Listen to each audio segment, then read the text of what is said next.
Hello everyone.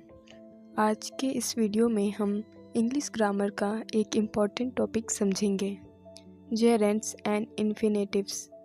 ये दोनों topics English speaking, writing और एग्ज़ाम के लिए बहुत इम्पॉर्टेंट होते हैं। तो चलिए सिंपल एग्जांपल्स के साथ शुरू करते हैं। What is a gerund? Gerund वो वर्ड्स होते हैं जिसमें वर्ब प्लस आईएनजी लगाकर नाउन की तरह काम करता है। इसका सिंपल फार्मूला है verb plus ING equal to gerund. Example से समझते हैं। Swimming is good for health. यहाँ स्विमिंग वर्ब नहीं नाउन है। जेरेंड कब यूज़ होता है?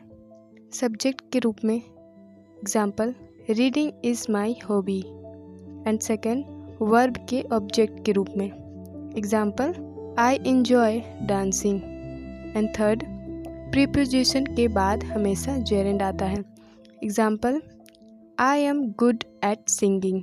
यहाँ पे प्रीपोजिशन क्या है? एट। इसके बाद हम जेरेंड का यूज़ करते हैं। एंड फोर्थ है कुछ वर्ब्स के बाद सिर्फ जेरेंड्स आता है, मतलब कि कुछ ऐसे वर्ब होते हैं जहाँ उसके बाद हमेशा जेरेंड ही यूज़ होगा। कौन कौन से हैं वो वर्ड्स?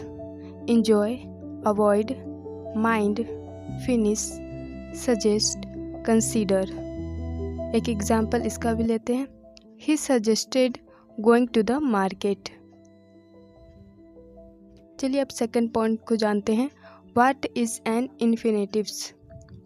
इन्फिनेटिव्स का सिंपल फार्मूला है टू प्लस वर्ब की first form. Example to go, to eat, to learn. Infinitive क्या होता है कि इसका पर्पस, इंटेंशन और प्लान को शो करता है। Example I came hair to study. And infinitives कब यूज़ होता है? जब हम पर्पस बताते हैं। Example I work to earn money. Second, कुछ वर्ब्स के बाद सिर्फ इन्फिनेटिव्स ही आते हैं। तो चलिए जानते हैं कौन से हैं वो words. Want, need, decide, plan, hope, promise, agree. इसका भी एक एग्जाम्पल लेते हैं। I want to learn English. And third, adjective के बाद। Example I am happy to see you. And fourth, question words plus infinitives. How to do, what to eat, when to start. Example I don't know how to solve this.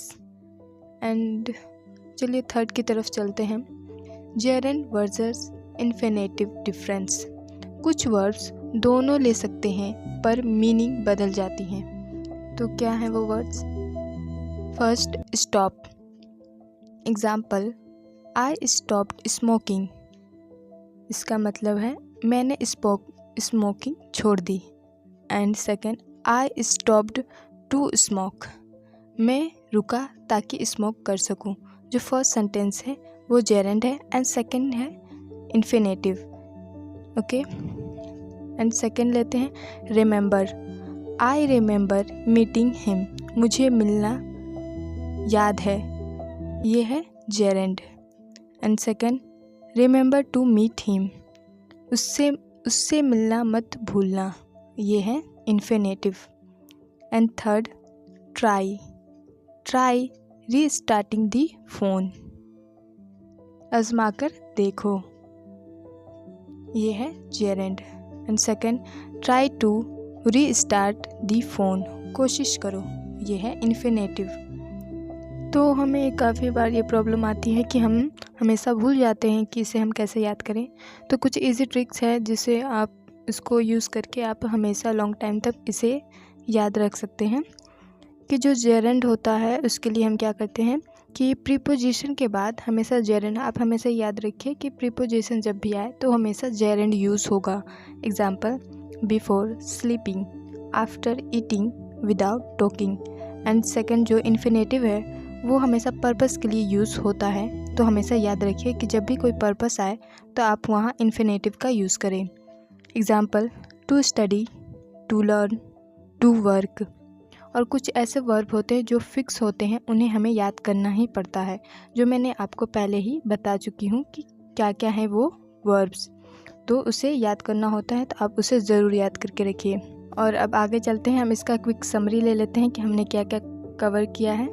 Gerund equal to verb plus ing, noun. Infinitive equal to plus verb की first form, purpose और action के लिए। Preposition के बाद हमेशा gerund use होगा। Want, need, decide के बाद हमेशा इन्फिनेटिव। लाइक, लव, स्टार्ट दोनों ले सकते हैं।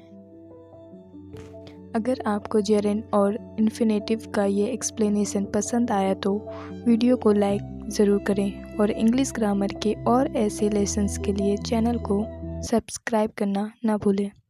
मिलते हैं नेक्स्ट वीडियो में।